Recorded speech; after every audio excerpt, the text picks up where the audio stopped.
ನನ್ನ ಮೊದಲನೇ ಸಿನಿಮಾಗೆ ನಿಮ್ಗೆ ಹೇಳ್ದಂಗೆ ಆಲ್ಮೋಸ್ಟ್ ಎಲ್ಲ ಅವತ್ತು ನನಗೆ ಸಿನಿಮಾ ಬಗ್ಗೆ ಮಾತಾಡ್ತಿದ್ರು, ಪ್ರಮೋಷನ್ ಇಂಪಾರ್ಟೆಂಟ್ ನಿಮ್ಗೆಲ್ಲ ಗೊತ್ತೇ ಇರಬೇಕು. 4 ಲ್ಯಾಂಗ್ವೇಜ್ಗೆ 4 ಸ್ಟೇಟಿಂದ ಅಷ್ಟು ಜನ ಫ್ಲೈಟಲ್ಲಿ ಬಂದು ಪ್ರಮೋಷನ್ ಮಾಡಿದ್ವಿ ನಾವು. ಟ್ರೈಲರ್ ಹೀರೋ ಇಂಟ್ರಡಕ್ಷನ್ ಡಿಫ್ರೆಂಟ್, ನಿಮ್ಗೆ ಗೊತ್ತಿರುತ್ತೆ, ಎಲ್ಲರಿಗೂ ಆ ವಿಚಾರ ಗೊತ್ತಿರುತ್ತೆ ಹೇಗೆ ಖರ್ಚಾಗಿರುತ್ತೆ ಅಂತ. ಅವತ್ತು ನಾವು ನೋಡಿದ್ವಿ.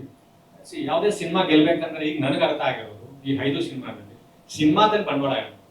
ಪ್ರಮೋಷನಲ್ ಬಂಡವಾಳ ಮಾಡೋದಕ್ಕಿಂತ ಸಿನಿಮಾದಲ್ಲಿ ಕಂಟೆಂಟ್, ಆಕ್ಟರ್ಸ್ ಬಂಡವಾಳ ಮಾಡಿದ್ರೆ ಡೆಫಿನೆಟ್ ಆಗಿ ಆಡಿಯನ್ಸ್ ತಗೊಂಡು. ಅದಕ್ಕೆ ಎಕ್ಸಾಂಪಲ್ ಆಕ್ಟ್ 1978. ಆಕ್ಟ್ 1978ಗೆ ಅಪ್ಪು ಸರ್ ಟ್ರೈಲರ್ ರಿಲೀಸ್ ಮಾಡಿದ್ರು. ಶಿವಣ್ಣ ಅವರು ಒಂದು ಸಾಂಗ್ ರಿಲೀಸ್ ಮಾಡಿದ್ರು, ಟೈಟಲ್ ಸಾಂಗು. ಅದು ಬಿಟ್ಟು ಇದು ಟ್ರೈಲರ್ ರಿಲೀಸ್ದು ಒಂದು ಪ್ರೆಸ್ ಮೀಟ್ ಬಿಟ್ಟರೆ ನಾವು ಡೈರೆಕ್ಟು ಪ್ರೀಮಿಯರ್ ಶೋ ಅಂತಾನೆ ಮಾಡಿದ್ದು ವೀರೇಶ್ ಥಿಯೇಟ್ರಲ್ಲಿ. ಅದಕ್ಕಿಂತ ಹೆಚ್ಚಾಗಿ ಜಾಸ್ತಿ ಏನು ಪ್ರಚಾರ ಮಾಡಿಲ್ಲ, ಬರೀ ಸೋಷಿಯಲ್ ಮೀಡಿಯಾನೇ ಪ್ರಚಾರ ಮಾಡಿದ್ದು. ಅದು ನಾವು ಸಿನಿಮಾ ರಿಲೀಸ್ ಆಗ್ತಾಯಿದೆ ಅಂತ ಹೇಳೋವರೆಗೂ. ಅದಾದ್ಮೇಲೆ ಏನಾಗಿದೆ, ಅದಷ್ಟು ಪ್ರೇಕ್ಷಕರೇನೆ ಪ್ರಚಾರ ಮಾಡಿರೋದು. ಪ್ರೇಕ್ಷಕರು ಪ್ರಚಾರ ಮಾಡಿದ್ರೆ ಯಾವ ಸಿನಿಮಾ ಬೇಕಾದ್ರೆ ಗೆಲ್ಲುತ್ತೆ. ಪ್ರೇಕ್ಷಕರು ಮಾಡಿದಿರ ನಾವು ಸಿನಿಮಾ ತಂಡವರೇ ಪದೇ ಪದೇ ಪದೇ ಪದೇ ಹೇಳ್ತಾ ಇದ್ರೆ ಅದು ಅಲ್ಲಿ ಹೋಗ್ತಾ ಇಲ್ಲ, ಮುಂದಕ್ಕೆ ಹೋಗ್ತಾ ಇಲ್ಲ ಅನ್ನೋದು ಅರ್ಥ. ಸರ್ ನಮ್ದು ಬಡ್ಜೆಟ್ ರಿಕವರಿ ಆಗಿದೆ ಸರ್. ಸಿನಿಮಾ ಚೆನ್ನಾಗಿದೆ ಇಲ್ಲ ಹೇಳಿ, ಬಡ್ಜೆಟ್ ಪ್ರೊಡ್ಯೂಸರು ಅವ್ರ ಅಕೌಂಟೆಂಟ್ ಅಂತ ನನ್ನ ಇದು ಕಲೆಕ್ಷನ್. ಯಾಕಂದ್ರೆ ಇದು ದೇವರಾಜ್ ಸರ್ ನಮ್ಮಿಬ್ಬರು ಮಾಡಿದ್ರೆ ಒಂದು ಕಾಂಟ್ರಾಕ್ಟ್ ಇದೆ. ಕ್ರಿಯೇಟಿವ್ ಅಲ್ಲಿ ಅವ್ರು ಬರಲ್ಲ, ಕಮರ್ಷಿಯಲ್ ಹೋಗಲ್ಲ ಅಂತ. ಸೊ ಸಿನಿಮಾ ಬಗ್ಗೆ ಮಾತಾಡಿದ್ರೆ ಚೆನ್ನಾಗಿರುತ್ತೆ ಸರ್. ಪ್ರಚಾರ ಬೇಕು. ಸಿನಿಮಾದ ನೀವು ಕಲೆಕ್ಷನ್ ಎಷ್ಟಾಗಿದೆ ಅಂತ ಆ ಸಿನಿಮಾ ಎಷ್ಟು ಜನ ನೋಡಿದ್ರು ಅಂತ. ಆಕ್ಟ್ 1970 ಆಯ್ತು, 50% ಆಕ್ಯುಪೆನ್ಸಿ ಇತ್ತು, ರೇಟ್ ಇದ್ದು ಜಸ್ಟ್ 100 ರೂಪೀಸ್ ಆಯ್ತು. ರೆಗ್ಯುಲರ್ ಆಗಿ ನೀವೆಲ್ಲ ಬೇರೆ ಸಿನಿಮಾಗೆ 200, 300, 500 ಇಟ್ಟಿದ್ರೆ ಅವತ್ತು ನನ್ನ ಕಲೆಕ್ಷನ್ ತುಂಬಾ ದೊಡ್ಡದಾಗಿತ್ತು. ಕಲೆಕ್ಷನ್ ಅಂದ್ರೆ ಎಷ್ಟು ಆಡಿಯನ್ಸ್ ಆ ಸಿನಿಮಾ ನೋಡಿದ್ರು, ಆ ಸಿನಿಮಾನ ಎಷ್ಟು ಜನ ಎಂಜಾಯ್ ಮಾಡಿದ್ರು, ದಟ್ ಇಸ್ ಮೋಸ್ಟ್ ಇಂಪಾರ್ಟೆಂಟ್. ಒಳ್ಳೆ ಕಲೆಕ್ಷನ್ ಬರುತ್ತೆ, ವೆಯ್ಟ್ ಮಾಡಿ. ಡಿಕ್ರಿಯೇಷನ್ಸ್ ಇಂದ ನೀವು ನಿರೀಕ್ಷಿಸಬೇಕಾಗಿರೋದು ತುಂಬಾ ಇದೆ, ಬರುತ್ತೆ.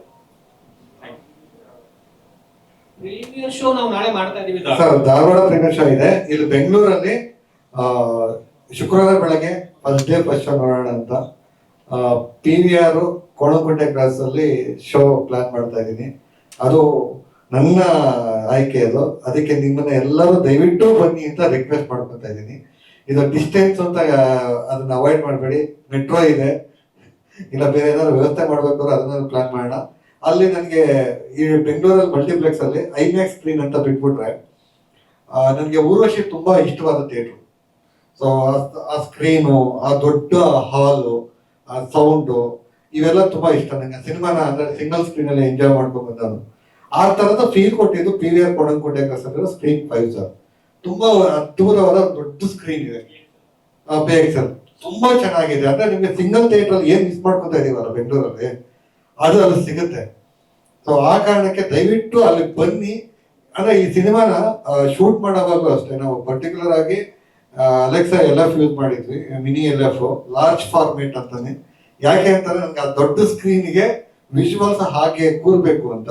ಸೊ ಮ್ಯೂಸಿಕ್ ಮಾಡೋವಾಗಲೂ ಅಷ್ಟೇ ಥಿಯೇಟರ್ ಸೌಂಡ್ ಅಂತಾನೆ ಪ್ಲಾನ್ ಮಾಡಿ ಥಿಯೇಟ್ರಿಕಲ್ಗೆ ಅಂತಾನೆ ಅದನ್ನ ಮಿಕ್ಸಿಂಗ್ ಮಾಡಿದ್ದೀವಿ. ಅಂದ್ರೆ ನನ್ಗೆ ಏನಂದ್ರೆ ನಾನು ಒಬ್ಬ ಸಿನಿಮಾ ಪ್ರೇಕ್ಷಕನಾಗಿ ಸಿಂಗಲ್ ಥಿಯೇಟರ್ ಅಲ್ಲಿ ಹೊಡೆದಾಡಿ ಟಿಕೆಟ್ ತಗೊಂಡು ಸಿನಿಮಾನ ವಿಸಿಲ್ ಹೊಡೆದು ಗಾಂಧಿ ಕ್ಲಾಸ್ ಅಲ್ಲಿ ಎಂಜಾಯ್ ಮಾಡಿ ಬಂದವನು. ಬರೀ ಮಲ್ಟಿಪ್ಲೆಕ್ಸ್ ಅಂತ ಕಾನ್ಸಂಟ್ರೇಟ್ ಮಾಡೋದ್ರಿಂದ ಪ್ರೇಕ್ಷಕರು ಕಳ್ಕೊತಾ ಇದೀವಲ್ಲ, ಅದನ್ನ ವಾಪಸ್ ಪಡೆಯೋದಕ್ಕೆ ಈ ಸಿನಿಮಾ ಪ್ರಯತ್ನ ಮಾಡ್ತಾ ಇದ್ದೀವಿ. ನೋಡೋಣ, ದಯವಿಟ್ಟು ಅಲ್ಲಿಗೆ ಬನ್ನಿ ರಿಕ್ವೆಸ್ಟ್ ಮಾಡ್ಕೊತಾ ಇದ್ದೀನಿ.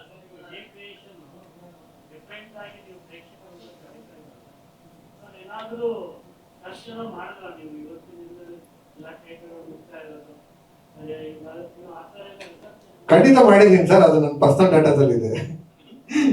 ಈಗ ನಾವ್ ಏನ್ ಮಾಡ್ತಾ ಇದೀವಿ, ನಾನಂದ್ರೆ ಸಿನಿಮಾನ ಬರೀ ಸಿನಿಮಾ ನೋಡೋದು ಸಿನಿಮಾ ಇದಲ್ಲ, ಸಿನಿಮಾದ ಜೊತೆಗೆ ಚಿತ್ರರಂಗದಲ್ಲಿ ಏನಾಗ್ತಾ ಇದೆ ಅದ್ರ ಬಗ್ಗೆ ತುಂಬಾ ಡೀಟೇಲ್ ಆಗಿ ಎಲ್ಲಾ ಜೊತೆ ಆಲ್ಮೋಸ್ಟ್ ನಿಮ್ಮಲ್ಲೂ ಸುಮಾರು ಜನ ಜೊತೆ ಪರ್ಸನಲ್ ಆಗು ಮಾತಾಡ್ತೀನಿ. ಸಿನಿಮಾ ಚಿತ್ರರಂಗದ ನನ್ನ ಸಿನಿಮಾ ಬಗ್ಗೆ ಪ್ರಮೋಟ್ ಮಾಡಿ ಅಂತಲ್ಲ, ಸಿನಿಮಾ ಸಮಸ್ಯೆಗಳ ಬಗ್ಗೆ ಯಾರಂತ ಹೆಸರುಗಳೆಲ್ಲ ಬೇಡ, ಪರ್ಸನಲ್ ಆಗಿ ಎಲ್ಲಾ ಜೊತೆ ನಾನೊಂಥರ ಆ ಸಿನಿಮಾ ಬರೀ ಶುಕ್ರವಾರ ರಿಲೀಸ್ ಮಾಡಿ ಭಾನುವಾರಕ್ಕೆ ಅಂದ್ರೆ ನೆಕ್ಸ್ಟ್ ಅಕೌಂಟ್ ಕ್ಲೋಸ್ ಆದ್ಮೇಲೆ ಪ್ರೊಡ್ಯೂಸರ್ ಕಾಸ್ ಬರುತ್ತೆ ಅಷ್ಟೇ ಇರೋದು.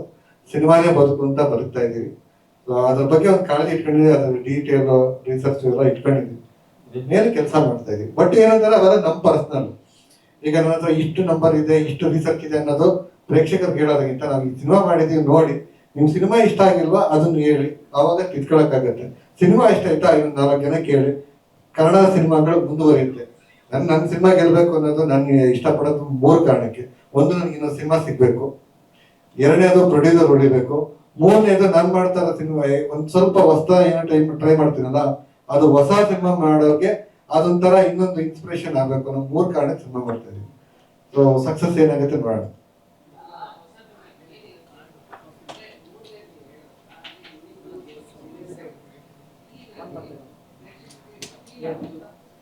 ಇಂಪಾರ್ಟೆಂಟ್ ಆಗಿ ಹೇಳ್ಬಿಡ್ತೀನಿ ಸರ್. ಇಲ್ಲಿ ರೀಸೆಂಟ್ ಒಂದು 10 years ಅಲ್ಲಿ multiplex audience, single theatre audience ಅಂತ ಒಂದು ಗೆರೆ ಶುರು ಆಗೋಗಿದೆ. ಇದು ಮಲ್ಟಿಪ್ಲೆಕ್ಸ್ ಸಿನಿಮಾ, ಇದು ಏನೋ BC ಸೆಂಟರ್ ಸಿನಿಮಾ. ಈ ಕಾರಣ ಇದೆ ಗೊತ್ತಾ? ಇಲ್ಲಿ ಏನಾಗ್ತದೆ, ಮಲ್ಟಿಪ್ಲೆಕ್ಸ್ ಸಿನಿಮಾ ಅಂದ ತಕ್ಷಣ ಒಂದು ಒಳ್ಳೆ ಸಿನಿಮಾ ಯಾರೋ ರಾಯಚೂರಲ್ಲಿ ಯಾವ್ದೋ ಒಂದು ಏನು ಲಿಂಗಸ್ಕೂರಲ್ಲಿರೋಂಥ ಒಬ್ಬ ವ್ಯಕ್ತಿಗೆ ಇಷ್ಟ ಆಗೋ ಸಿನಿಮಾ ಅವ್ರಿಗೆ ಥಿಯೇಟರ್ಗೆ ಹೋಗ್ತಾ ಇಲ್ಲ. ಇದಕ್ಕೆ ಎಕ್ಸಾಂಪಲ್ ಹೇಳ್ಕೊಡ್ತೀನಿ. 1920-21 ನಮ್ದೇ ಸಿನಿಮಾ ಥಿಯೇಟರ್ ರಿಲೀಸ್ ಆದಾಗ ನಮ್ಗೆ ಇದು ಮಲ್ಟಿಪ್ಲೆಕ್ಸ್ ಸಿನಿಮಾ ಅಂತ ಹೇಳ್ಬಿಟ್ಟು ಸಿಂಗಲ್ ಥಿಯೇಟರ್ ಸುಮಾರು ಕಡೆ ತಗೊಳ್ಳಿಲ್ಲ, ಆ ಕಡೆ ರೀಚ್ ಆಗಲಿಲ್ಲ. ಅದೇ ಸಿನಿಮಾನ ನಾವು ಗಣೇಶ್ ವಿಡಿಯೋ ಥ್ರೂ ಯೂಟ್ಯೂಬ್ ಅಲ್ಲಿ ಹಾಕಿದ್ವಿ. ನೀವು ಆ ಕೆಳಗಡೆ ಕಮೆಂಟ್ಗಳು ನೋಡಿ, ಅದ್ರಲ್ಲಿ ನೋಡಿರೋರು ಯಾರು ಬೆಂಗಳೂರಿಗಿಂತ ನಿಮ್ಗೆ ಕರ್ನಾಟಕದ ರಿಮೋಟ್ ಹಳ್ಳಿಗಳು ಊರುಗಳವರು ತುಂಬಾ ಜನ ಇದ್ದಾರೆ. ಅಂದ್ರೆ ಅಲ್ಲಿ ಆಡಿಯನ್ಸ್ ಇದ್ದಾರೆ, ಒಳ್ಳೆ ಸಿನಿಮಾ ನೋಡೋದಕ್ಕೆ ಅಂತಾನೆ ಆಡಿಯನ್ಸ್ ಇದ್ದಾರೆ ಅನ್ನೋದು. ನನ್ಗೆ 2 ಸಿನಿಮಾಗಳು, ನಾನು ಅದಕ್ಕೇನೆ ನಾವು ಅದನ್ನ ಯೂಟ್ಯೂಬ್ ಕೊಟ್ಟಾಗ ನಾನು ಅವ್ರ ರಿಕ್ವೆಸ್ಟ್ ಮಾಡ್ಕೊಂಡು ಆದಷ್ಟು ಬೇಗ ಅದನ್ನ ಯೂಟ್ಯೂಬ್ ಹಾಕಿ ಅಂತ ಆ ಕಮೆಂಟ್ಗಳು ಚೆಕ್ ಮಾಡ್ತಾ ಬರ್ತಾ ಇದ್ದೀನಿ. ಆಕ್ಟ್ 1978, ನಾತಿ ಚರಾಮಿ ಮತ್ತೆ ಈ ಸಿನಿಮಾ 3 ಸಿನಿಮಾಗಳು ಯೂಟ್ಯೂಬ್ ಅಲ್ಲಿ ಇದೆ. ಹರಿವುನು ಇದೆ. ಹರಿವು 8 ಲಕ್ಷ ಚಿಲ್ಲರೆ ವ್ಯೂಸ್ ಆಗಿದೆ. ಅದು ಫೆಸ್ಟಿವಲ್ ಸಿನಿಮಾ ಅಂತ ಜನ ಹೇಳ್ತಾರಲ್ಲ, ಬಟ್ ಅದು ನೋಡಿರೋಂಥ ಎಷ್ಟೋ ಸಾಮಾನ್ಯ ಪ್ರೇಕ್ಷಕರು ಇವತ್ತಿಗೂ ಆ ಸಿನಿಮಾ ಬಗ್ಗೆ ಮಾತಾಡ್ತಾರೆ. ಸೊ ನಾನು ಮಾಡಿರೋದೆಲ್ಲ ಫೆಸ್ಟಿವಲ್ ಅವಾರ್ಡ್ ಅಂತ ಸಿನಿಮಾನ ಒಬ್ಬ ಸಾಮಾನ್ಯ ಮನುಷ್ಯ, ಅಂದ್ರೆ ಯಾವುದೇ ರೀತಿಯ ಸಿನಿಮಾದ ಇದು ಏನು ಫೆಸ್ಟಿವಲ್ ಸಿನಿಮಾ ಜಗತ್ತಿನ ಥಿಯರಿ ಇಸಮ್ಗಳು ಏನೂ ಗೊತ್ತಿಲ್ಲದಂತ ಒಬ್ಬ ಪ್ರೇಕ್ಷಕ ಇಷ್ಟಪಡ್ತಾ ಇದ್ದಾರೆ ಅಂತಂದ್ರೆ ನಾವು ಅವ್ರಿಗೆ ಥಿಯೇಟರ್ ಅಲ್ಲಿ ಸಿನಿಮಾಗೆ ತೋರಿಸೋ ಪ್ರಯತ್ನ ಇಲ್ಲಿಂದ ಶುರು ಮಾಡ್ತಾ ಇದ್ದೀವಿ. ನಾವು ಒಂದೊಂದು ಸ್ಟೆಪ್ ಮುಂದಕ್ಕೆ ಹೋಗೋಣ ಅಂತ. ಒಂದೇ ಸರ್ತಿ ಕರ್ನಾಟಕದ 10 ಥಿಯೇಟರ್ ಹಾಕೋ ಕೆಪಾಸಿಟಿ ನಮಗಿಲ್ಲ. ಆದ್ರೆ ಒಂದ್ ದಿವಸ ಬರುತ್ತೆ. ಯಾವಾಗ ಬರುತ್ತೆ ಅಂದ್ರೆ ನಾವು ಫಸ್ಟ್ ನಾವು ಒಂದು ಬ್ರ್ಯಾಂಡ್ ಆಗ್ಬೇಕು, ಅವ್ರು ರೀಚ್ ಮಾಡ್ಬೇಕು, ಅವತ್ತಾಗ್ತೀವಿ.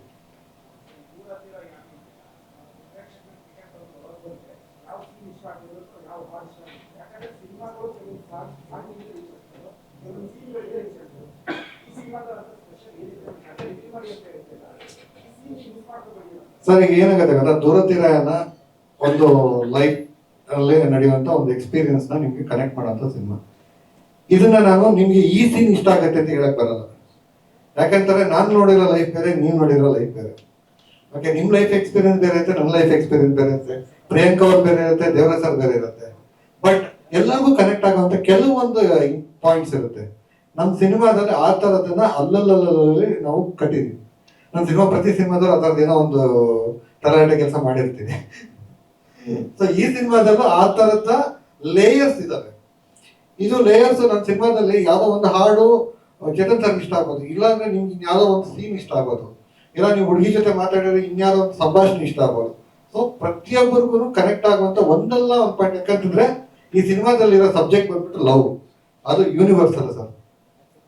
ಲವ್ ಅನ್ನೋದಕ್ಕೆ ಜಗತ್ತಲ್ಲಿ ಯಾವ ಹಳ್ಳಿಗೆ ಹೋದ್ರೂ ಈ ಲವ್ ಅನ್ನೋದು ಒಂದೇ. ಪ್ರೀತಿ ಅಂದ್ರೆ ಒಂದೇ. ಅದು ಪ್ರೀತಿನೇ. ಆ ಪ್ರೀತಿಗೆ ಬೇರೆ ಬೇರೆ ಇದೆ. ಅದು ತಾಯಿ ಮಗು ಪ್ರೀತಿ ಆಗ್ಬೋದು, ಏನು ಅಣ್ಣ ತಮ್ಮನ ಪ್ರೀತಿ ಆಗ್ಬೋದು, ಅಕ್ಕ ತಂಗಿದ ಆಗ್ಬೋದು, ಫ್ರೆಂಡ್ಸ್ ಆಗ್ಬೋದು. ಪ್ರೀತಿ ಬೇರೆ, ಪ್ರೀತಿ. ಸೊ ಆ ಯೂನಿವರ್ಸಲ್ ಲ್ಯಾಂಗ್ವೇಜ್ ಈ ಸಿನಿಮಾದಲ್ಲಿ ಇದೆ. ಸೊ ಆ ಯೂನಿವರ್ಸಲ್ ಲ್ಯಾಂಗ್ವೇಜ್ ಅಲ್ಲಿ ಇರುವಂತ ಒಂದು ಸಿನಿಮಾದ ಒಂದು ವಿಷಯ ಯಾವುದೇ ಆಗಿರ್ಬೋದು, ಅದು ಎಂಥದೇ ಆಗಿರ್ಬೋದು, ಅದು ನಾನು ಹೇಳಕ್ಕೆ ಬರಲ್ಲ. ಒಬ್ಬೊಬ್ಬರ ಎಕ್ಸ್ಪೀರಿಯನ್ಸ್ ಒಂದಿರುತ್ತೆ. ಅದು ಯಾವ್ದೋ ಒಂದು ಕನೆಕ್ಟ್ ಆಗಿ ಒಟ್ಟು ನೀವು ಬಂದ್ರೆ ಒಂದು ಕನೆಕ್ಟ್ ಆಗಿ ನಿಮ್ಗೆ ಸಿನಿಮಾ ಥಿಯೇಟರ್ ಆಚೆ ಹೋದ್ಮೇಲೆ ಸಿನಿಮಾ ನಿಮ್ ತಲೆಯಲ್ಲಿ ಅಟ್ಲೀಸ್ಟ್ ಒಂದು 3 hours ಆದ್ರೂ ಓಡುತ್ತೆ ಅನ್ನೋ ಒಂದು ಗ್ಯಾರಂಟಿ ನಂದು.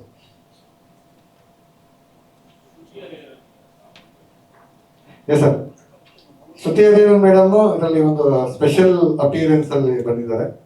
ಸೊ ನಾತಿಚರಾಮಿ ಆದ್ಮೇಲೆ ಅದೇ ನಾತಿಚರಾಮಿ ಗೌರಿ ಪಾತ್ರ ಈ ಸಿನಿಮಾದಲ್ಲಿ ಬರುತ್ತೆ. ಅದು ಒಂದು ಸನ್ನಿವೇಶದಲ್ಲಿ ಬರ್ತಾರೆ.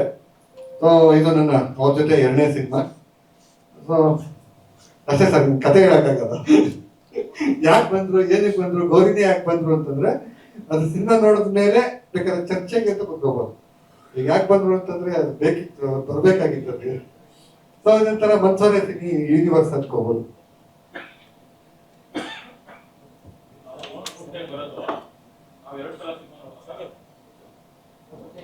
ನೀವು ಕೋಣಕೊಂಡೆ ಬಂದು ಈ ಒಂದೇ ಸಿನಿಮಾ 4 ಸಿನಿಮಾ ನೋಡಿದಷ್ಟು ಖುಷಿ ಆಗುತ್ತೆ. ಈ ಒಂದೇ ಸಿನಿಮಾದಲ್ಲಿ ನಿಮ್ಗೆ 4 ಸಿನಿಮಾ ಖುಷಿ ಸಿಗುತ್ತೆ.